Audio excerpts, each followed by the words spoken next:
सत श्री अकाल। मैं आपका डेयरी फार्मर दोस्त हरप्रीत सिंह हाजिर हूं एक नई वीडियो और सही जानकारी के साथ। दोस्तों, आज की इस वीडियो में डिस्कशन करेंगे गर्मी के महीनों में पशुओं के लिए सबसे अच्छा अनाज कौन सा होता है। लगातार बढ़ रही बाहरी गर्मी को ध्यान में रखते हुए पशुओं की फीड में कौन कौन से बदलाव करने हैं और अनाज का चयन कैसे करना है ताकि अपने दूध देने वाले पशु दूध बढ़ जाएं, गब्बन पशु सही समय पर ब्याएं, बच्चा ना फेंक दें और बछड़ियां अपना वजन कम ना करें, उनकी ग्रोथ बढ़िया से होती रहे। अब आमतौर पर ज़्यादातर किसान भाई क्या गलती करते हैं कि गर्मी और सर्दी का फीड फार्मूला सेम रखते हैं। फीड की कंसंट्रेशन हाई होती है और उसमें गर्म अनाज का इस्तेमाल किया जाता है, जिसके कारण जब वही फीड हम गर्मी में इस्तेमाल करते हैं तो बाहरी तापमान बढ़ने के कारण अपने पशु गर्म अनाज खा करके हाँफते रहते हैं, जिसके कारण उनका जो डाइजेशन होता है वो और ज़्यादा कम्प्लेक्स हो जाता है, उनमें एनर्जी की कमी हो जाती है और दूध देने वाले पशु दूध कम कर देते हैं। गब्बन पशु ज़्यादा गर्मी के कारण और गर्म अनाज खिलाने के कारण बच्चा फेंक देते हैं और ख़ास करके जिस पशु को आप गब्बन करने की कोशिश कर रहे हो वो कंसीव नहीं करता, बार बार रिपीट करते रहता है। तो आइए डिटेल में जानते हैं आपने अपने पशुओं को कौन सा अनाज खिलाना है और कैसे खिलाना है।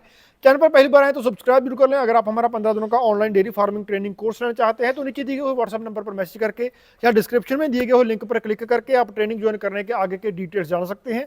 फिलहाल आज की इस वीडियो को आगे बढ़ाते हैं।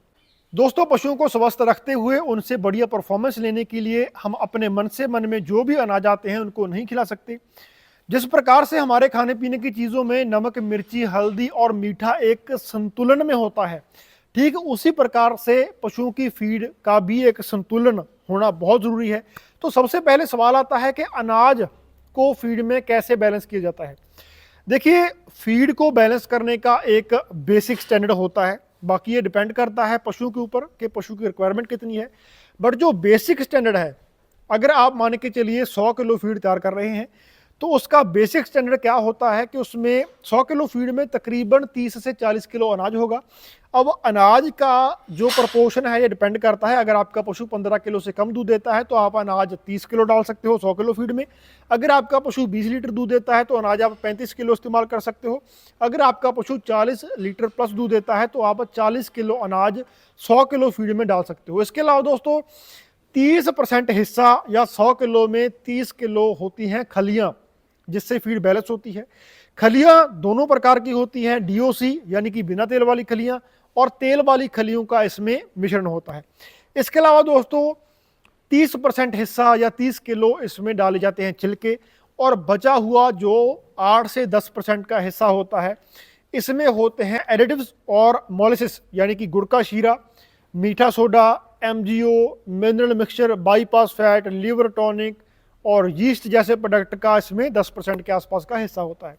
तो कुछ इस प्रकार के फीड को बैलेंस किया जाता है। तो सबसे पहला सवाल आता है कि फीड में अनाज कौन सा इस्तेमाल करना है। दोस्तों, जैसे ही गर्मी की शुरुआत होती है तो आप अनाज के रूप में जो पशु दूध दे रहे हैं, सबसे पहले हम दूध देने वाले पशुओं को जानेंगे। जो पशु अभी ताज़ा ब्याए हुए हैं, उनको महीना या 1.5 महीना हो चुका है, आपने उसको पीक पर लेकर जाना है। आप चाहते हैं कि आपका पशु दूध बढ़ जाए तो उसके लिए आप आधी मक्की ले सकते हो, आधा गेहूं ले सकते हो। अगर किसी फार्मर के यहाँ मक्की या गेहूं में से कोई एक चीज़ नहीं मिलती है तो आप छोटी क्वांटिटी में बाजरा ले सकते हो। दोस्तों, बाजरा वैसे तो गर्म होता है बट अगर हम उसको एक संतुलन में इस्तेमाल करते हैं तो वो भी बढ़िया रिजल्ट देता है। अब 10 किलो फीड के हिसाब से मैं आपको समझा देता हूँ कि इसका प्रपोर्शन क्या रहेगा। अगर मान के चलिए आपने किसी पशु को 10 किलो फीड देनी है तो उसमें से तकरीबन 3 से 3.5 किलो हिस्सा होगा अनाज का। अनाज में आपने 1.5 किलो लेनी है मक्की, 1.5 किलो लेना है गेहूं और 500 ग्राम आपने लेना है बाजरा। तो इस प्रकार से आप उसमें अनाज का इस्तेमाल कर सकते हो। अब जो पशु ज़्यादा दूध देते हैं, जिनको 100 किलो फीड में 40 किलो अनाज डालने की ज़रूरत है, तो आप उसमें तकरीबन 10 किलो फीड के हिसाब से अगर हम बात करें तो आप अपने पशु को जितना भी किलो फीड डालते हैं उस हिसाब से इसको कैलकुलेट आधा कर लें या इसको डबल कर लें।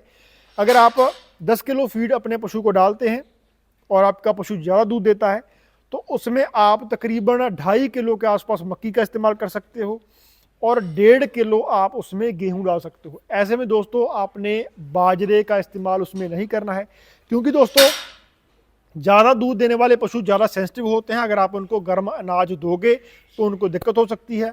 अगर आप गेहूं को हटा करके सिर्फ मक्की देना चाहो, अगर आप चाहते हो कि, क्योंकि दोस्तों मक्की जो है ये सुपीरियर अनाज है, सब अनाजों से ऊपर का अनाज है, हाई क्वालिटी का है, इसकी TDN value, total digestive nutrition जो है वो ज़्यादा होते हैं। तो अगर आप सिर्फ मक्की का भी इस्तेमाल करना चाहते हैं तो गेहूं की तुलना में मक्की थोड़ी गर्म होती है, तो मक्की को आप भिगो करके अपने पशुओं को दे सकते हो। तो ये तो हुआ हमारा दूध देने वाले पशुओं का अनाज, तो उनको हमने कौन सा अनाज देना है और कैसे देना है। इसके अलावा दोस्तों जो गब्बन पशु हैं, अब गब्बन पशुओं को लेकर बहुत समस्या रहती है कि कौन सा अनाज उनको दिया जाए। दोस्तों गब्बन पशुओं में आप क्या कर सकते हो, 1 किलो बाजरा ले सकते हो, 1 किलो मक्की ले सकते हो, 1 किलो गेहूं ले सकते हो और 1 किलो जौ ले सकते हो। दोस्तों जैसा कि आप सभी जानते हैं, जो जौ होते हैं इनकी कुदरती तौर पर तसीर बहुत ही ठंडी होती है, बट ध्यान रहे ये आपने मिश्रण देना उस पशु का है जो आपको पता है कि कन्फर्म गब्बन है। अगर आपका पशु वो गब्बन नहीं है तो जौ खाने के बाद उसको हीट में आने में समस्या हो सकती है, क्योंकि जो ठंडे होते हैं। तो अगर आपका पशु वाकई में गब्बन है तो उसको आप अनाज मिश्रण में 1 किलो गेहूं, 1 किलो मक्की और 1 किलो जौ दे सकते हो। और जैसे जैसे वो उसकी जो प्रेगनेंसी है वो आगे बढ़ेगी तो उसमें आप मक्की और गेहूं को कट कर सकते हो और जौ का मिश्रण बढ़ा सकते हो। दोस्तों जौ कुदरती तौर पर ठंडा होता है, इसको भिगो करके भी खिलाने की जरूरत नहीं है, इसको आप डायरेक्टली अपनी फीड में डलवा करके अपने गब्बन पशु को दे सकते हो। और जब आपका पशु ड्राई करना होता है, यानी कि जब आपका पशु 7 महीने का प्रेग्नेंट हो जाएगा, उसका 8वां महीना यानी कि ड्राई महीना शुरू होगा, उस वक्त आपने जौ को फीड से निकाल देना है, आपने उस पशु को ड्राई फीड देनी है। ड्राई फीड के बाद 9वां महीना जैसे ही शुरू होगा तो आपने उसको ट्रांसफर फीड देनी है। इन 2 महीनों में आपने जौ का इस्तेमाल नहीं करना, क्योंकि दोस्तों उस वक्त हम अपने पशु को डिलीवरी के लिए तैयार कर रहे होते हैं, प्रिपेयर कर रहे होते हैं। तो कुछ इस प्रकार का मिश्रण आप गब्बन पशुओं को दे सकते हो। इसके अलावा जिन पशुओं की अभी EI नहीं हुई है, जो पशु गब्बन नहीं हुए हैं, रिपीट हो रहे हैं, तो उनके लिए हम अनाज की कंसंट्रेशन में बाजरे के प्रपोर्शन को थोड़ा सा बढ़ा देंगे, क्योंकि दोस्तों जो बाजरा होता है ये तसीर इसकी काफ़ी गर्म होती है, तो हीट में पशु को लाने में ये हमारी हेल्प करेगा। अब इसमें ध्यान आपने इसी बात का रखना है कि अभी मई का महीना चल रहा है, अभी गर्मी उतनी ज़्यादा नहीं बढ़ी है, तो बाजरे को आप सिर्फ मई के महीने में ही खिलाएं। इसके बाद जून जुलाई के महीने में तो गर्मी बहुत ज़्यादा बढ़ जाती है, उस वक्त पर्सनली हम रिकमेंड करते हैं कि ना तो आप पशु की EI करवाएं, क्योंकि दोस्तों उस टाइम पर हमने अपने पशु की EI को या हीट को इग्नोर करना होता है, तापमान बहुत बढ़ा हुआ होता है। अगर आप EI कर भी दोगे तो भी दोस्तों आपका जो पशु है वो आगे चल के अगले साल जब 9 महीने के बाद ब्याएगा तो मार्च के महीने में वो डिलीवरी देगा। तो ऐसे में ये सिस्टम सही नहीं है, आपने ज़्यादा गर्मी के महीनों में पशु की हीट को इग्नोर ही करना होता है। अगर आप इसी मई के महीने में अपने पशु की EI करना चाहते हो तो कर सकते हो। उसके लिए आप तकरीबन 1.5 किलो बाजरा ले सकते हो, 1.5 किलो मक्की ले सकते हो और 500 ग्राम के आसपास आप गेहूं का इस्तेमाल कर सकते हो। तो कुछ इस प्रकार का अनाज का मिश्रण रहेगा। इसके अलावा दोस्तों पशु अगर आपका हीट में नहीं आ रहा तो आप एक चीज़ और कर सकते हो, अपने पशु की डीवार्मिंग कर सकते हो। दोस्तों कई बार क्या होता है कि पशु के पेट में बहुत ज़्यादा कीड़े बड़े हुए होते हैं, जिसके कारण उसकी जो हीट होती है वो दब जाती है, उसके कारण अपना पशु हीट के सिम्टम बाहर शो नहीं करता। तो आप अनाज में एक तो बाजरा बढ़ा दें, दूसरा उसकी डीवार्मिंग कर दें। बहुत हद तक चांसेस हैं कि गर्म अनाज खाने के बाद वो आपका पशु हीट में आ जाएगा। इसमें दोस्तों आप एक चीज़ और ऐड कर सकते हो कि पशु को दिन में 2 या 3 बार नहला सकते हो, ताकि उसका गर्म खाया हुआ अनाज उसको कोई नुकसान ना करे।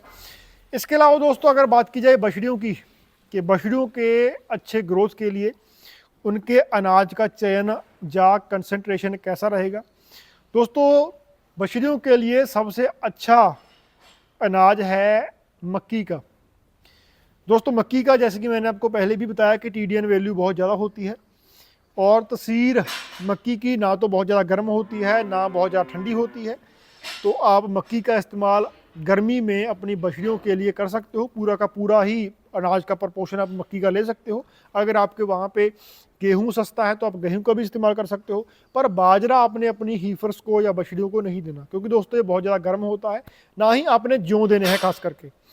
दोस्तों जौ के साथ भी क्या दिक्कत होती है कि तसीर इसकी बहुत ठंडी रहती है, ये ठंडा होता है और ठंडा जौ खाने के बाद आगे चल के महीने 1.5 महीने के बाद जब आपके पशु, आपकी बछड़ियाँ जब अडल्ट हो जाएंगी तो उनको हीट में आने में समस्या आ सकती है।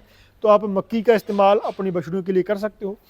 इसके अलावा अगर बात की जाए कि ये अनाज पशु को खिलाया कैसे जाए, तो दोस्तों ज़्यादा गर्मी के महीनों में आप अपने पशु के आहार को, फीड को भिगो करके अपने पशु को खिला सकते हो। अब भिगोना कब है, अगर मान के चलिए आपने कल सुबह अपने पशुओं को दाना मिश्रण देना है, तो आप आज रात को क्या करेंगे, पूरे दाने मिश्रण को पानी में भिगो करके एक कंटेनर में रख देंगे। सुबह तक वो सारा पानी सोख लेगा और आप उसको भूसे में मिला करके अपने पशुओं को खिला सकते हो। दोस्तों ये गर्मियों के महीनों में बहुत ही बेस्ट तरीका होता है।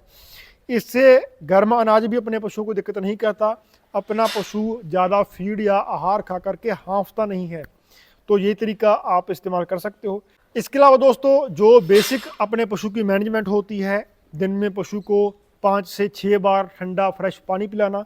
इसके अलावा अगर पॉसिबल हो सके तो 2 से 3 बार पशु को नहलाना ठंडे पानी से। तो ये आपके पशु की परफॉर्मेंस को एनहेंस करता है, उसकी इम्यूनिटी को भी बढ़ाता है। दोस्तों अगर आपका पशु जितना ज़्यादा कंफर्टेबल रहेगा उतना अच्छा आपको परफॉर्मेंस देगा। तो बेसिकली गर्मी से हमने अपने पशु को बचाना होता है, उसके लिए आप फीड में ये बदलाव कर सकते हो और पशुओं को बड़े पंखे लगा सकते हो, इसके अलावा नहला सकते हो। इससे भी आपके पशुओं की हीट स्ट्रेस कम होगी और आपके पशु कंफर्टेबल रहेंगे। दोस्तों आज की इस वीडियो को यहीं पर एंड करते हैं, मिलते हैं जल्द एक नई वीडियो में। तब तक के लिए सत श्री अकाल, हैव अ नाइस डे।